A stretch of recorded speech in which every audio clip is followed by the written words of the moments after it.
var. Мен яшьләрне крышевать итәм дип әйтәсез.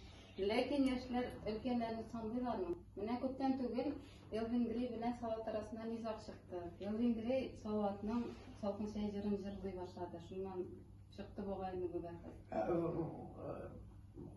Ondan түгел, уфтанма деген җырдан.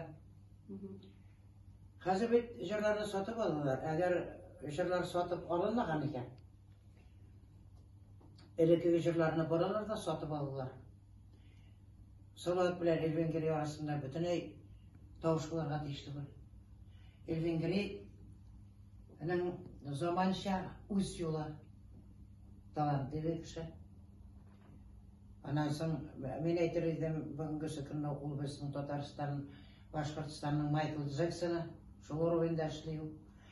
Салаватка калса, Салават 30 ел инде халыкны тотып эшли. Аның үз линиясы бар. Үзенең уровене бар. Авылдан чыккан 30 ел буе теләсәкем халыкны тотып эшли алмый. Бүгенге көнне халыкны җыеп әйбәтләп эшли. Bir җирдә Салаватның хәтере калган икән, әле алар дошман дигән сүз түгел.